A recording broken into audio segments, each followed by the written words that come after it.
Hello everyone, my name is Phoenix. I'm the legal advisor for Exceed the Bar.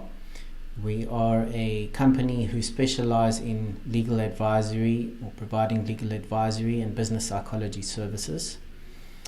One of the services that we offer is to tutor law students and to guide them through the various LLB modules. We groom people for careers in law. And we also offer legal recruitment, law recruitment to place candidate legal practitioners, that is, pupils, candidate attorneys in suitable positions. Our content is supplementary and complementary to all university LLB degree modules.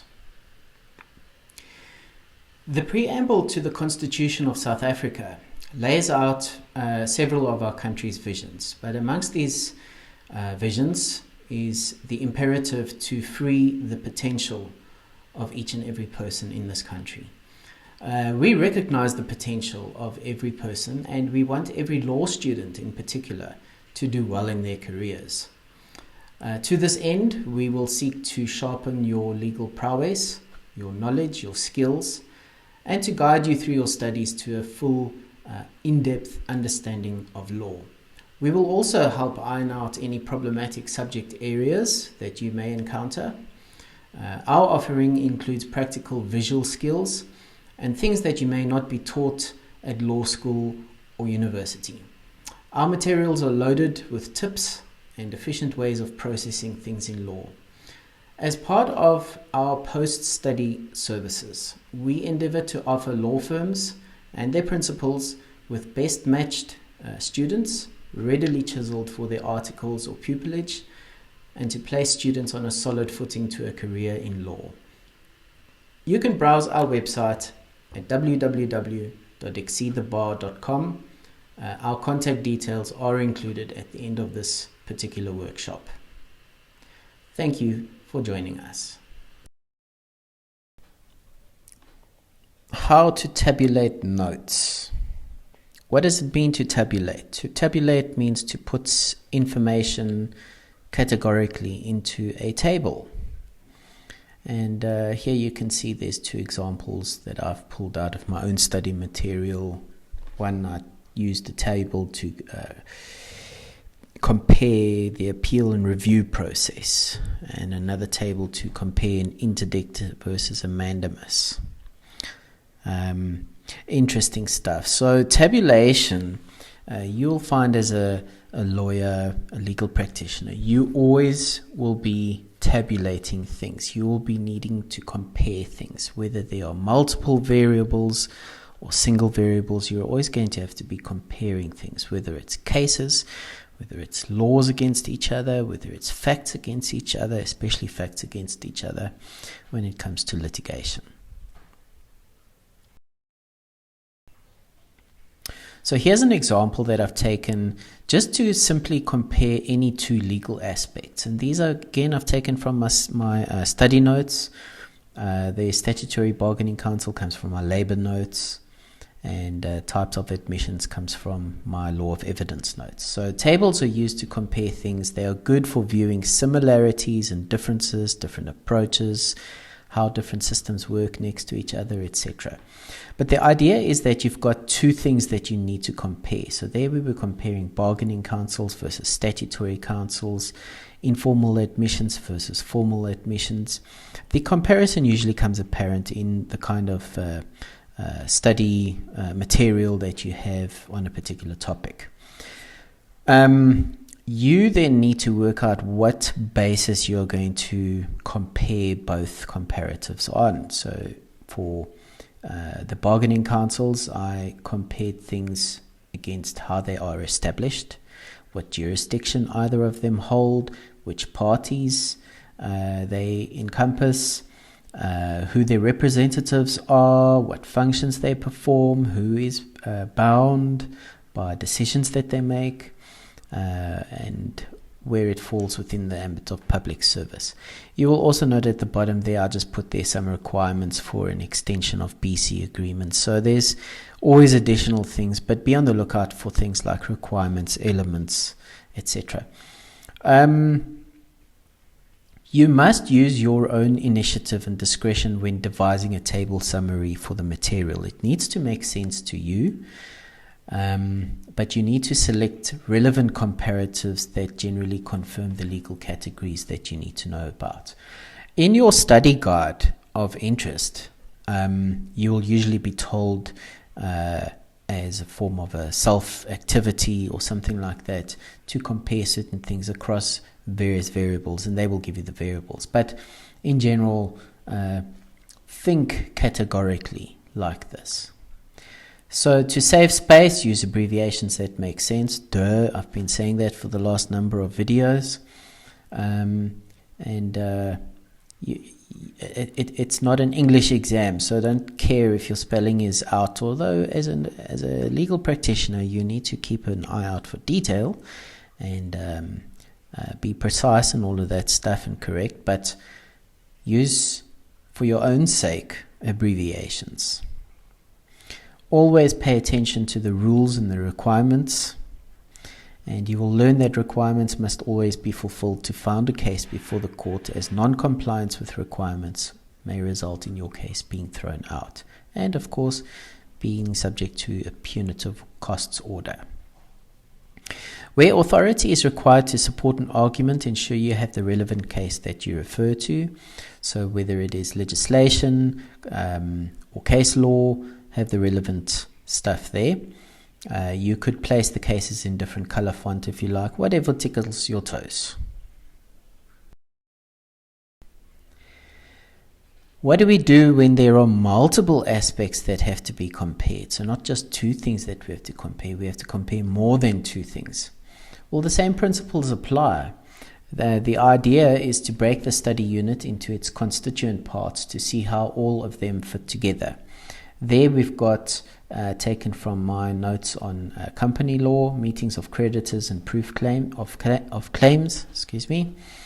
In the middle there we've got some notes that I've taken from law of evidence, or compiled according to law of evidence, and then there are appeals. And I think that is taken from criminal law, civil procedure.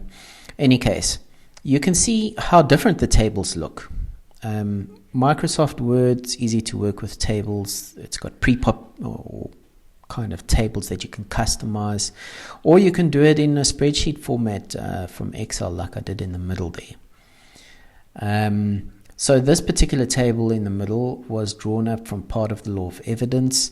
Note how there are several exceptions to the general rule. So what I did was I categorized the particular thing that we were talking about. For example, what are the exceptions to the general rule, and what are the sub-aspects? And I've broken it down into sub-aspects, general procedures, how you do it in civil cases, whatever. And then I've given the authority that goes along with each of that, and a short blurb on what it is. And if that case was particular relevant to highlighting some or other general rule or procedure that the court used, then I've highlighted that accordingly. So being this thorough, we've actually been able to point out a gap in knowledge where the professor responsible for that particular chapter failed to provide authority indicated by the blue cell. And I think to this day, he still can't provide the authority. But in the gist of what he was saying, I mean, it makes logical sense. There should be authority somewhere. Yeah, so that is how you compare multiple aspects. Have a look there with in the case of appeals, we're comparing how appeals work in the different courts. Of course, you don't appeal in the magistrate court, but there's the High Court, SCA, CC, so there's certain things that can be appealed in the magistrate's court. And there I've laid it out. Same in your meeting of creditors, you have a first meeting, a second meeting, a special meeting, and a general meeting of creditors. And there are certain things that are involved: timing, purpose, who they are convened by, the procedure, date, venue, who's the presiding officer, etc. So you can, at a gist, compare things, and having compared things when it comes to revision of exams, you're going to have a well-rounded understanding of law. A third example here comes from summarizing legal applications. And here, in the sense of legal applications, is not the applications that we talk about that get lodged in court. These are how you apply the law. So tables can be handy reference tools for applying case law, procedure, jurisdiction. This is for constitutional law. There's the topic, and along with those topics go relevant cases. So we can spot at a moment's notice, oh yes, the NPA was all about Glenister 1, 2, 3, impeachment, the EFF lodged impeachment cases, Doctors for Life, deal with our public participatory democracy cases, etc. Here I put in some conflicting rights. What protection does B, personal right, enjoy before and after delivery of the thing from A to C? It's taken from your contract law. You can see how we've categorized or summarized the application of law according to its chronology: before delivery, after delivery, without knowledge, or after delivery with the person's knowledge. And there's the principles, rules, remedies, and examples that are given. There's another example, something very useful, if you like, for law of succession, and as well as, liquidations and estates. When do you wind up an estate? Who applies for that wind up? In what capacity, etc. So there are so many factors to. So it doesn't always need to be textually populated. It can be populated with X's. It applies in this instance, not that instance, etc. So this table also explains the applicability of liquidation proceedings to various functionaries in company law, and it points out with the X who's responsible to make the liquidation application to court depending on the indicated circumstances or grounds. And note that there is legislative authority in terms of the Act where we put. So it's very at a bird's eye view. You can really see what's going on. And again, the top table, in fact, was taken from property law. Note also we've put there the case law. So for sake of thoroughness, again, our tabulations have pointed out gaps in understanding from the material. The professor for property law should probably provide authority for the middle column, since there was none given. But it's just something that happenstance got noted.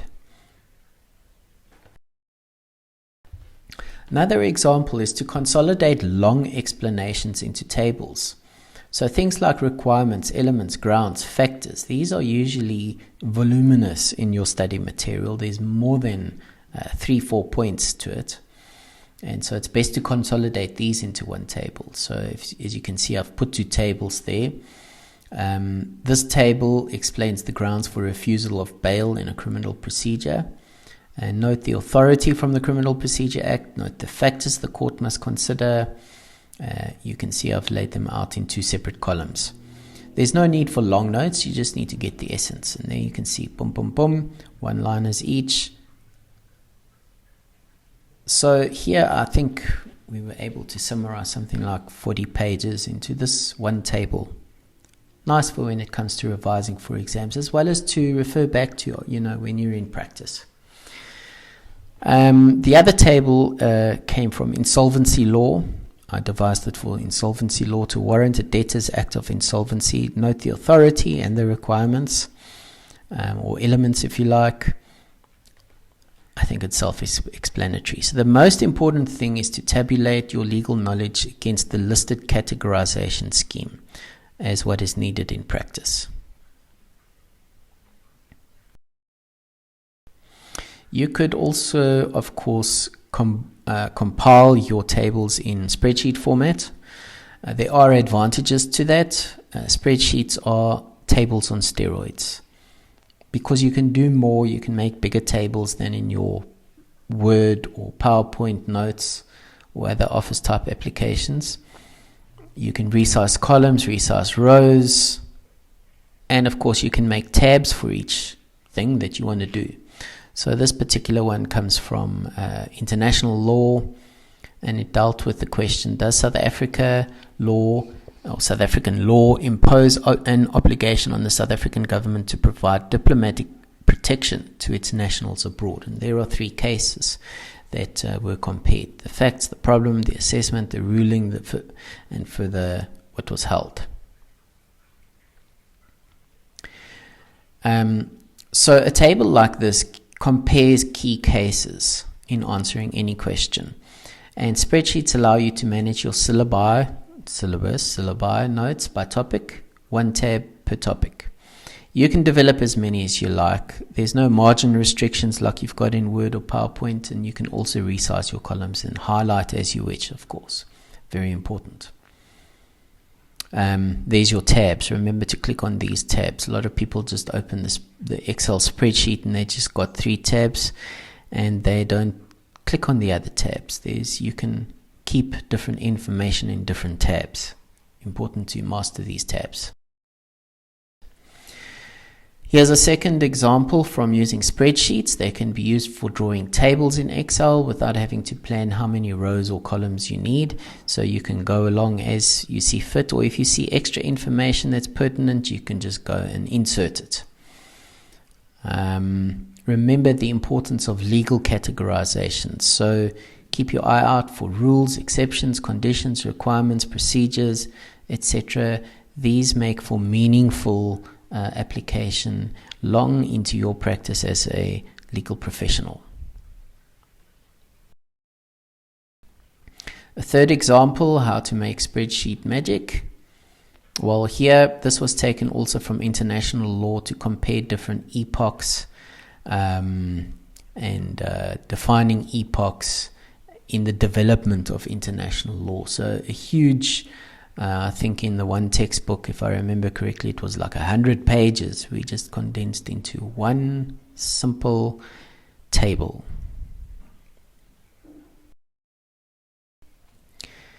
Another example, you can keep all the requirements, definitions, rules, etc. on the same page. And in order to find something when it becomes a little bit voluminous, you just Control F. To find a keyword, type in the keyword, press enter, and it's going to take you to wherever that keyword is on that page. And so you can find your stuff very easily. By the way, you can do that also in Word and PowerPoint and PDF. When you have a legal question raising legal recourse, you can quickly determine if all the requirements have been met to sustain an action. So in this case, I kind of systematized the requirements for various things in unjustful enrichment. And you can see there 1, 2, 3, 4, 5, and the rule that needs to be applied. So there are 5 elements that need to be fulfilled before you can pursue an application of unjustified enrichment. You can also see what rules to apply and what case law to quote when drafting an action. You can actually make your spreadsheets summaries for case law. So here we did the case law for misrepresentation, and that was broken up into several sections: the duty to speak, having elected to do something when you misrepresent something, etc., ostensible ownership, and there are cases that are pertinent to either of those elements and topics. And there you can just lay out bullet points, the facts, what was held, what was argued, etc. Use your own initiative. This is what made sense for me, and it worked. I got a cum laude.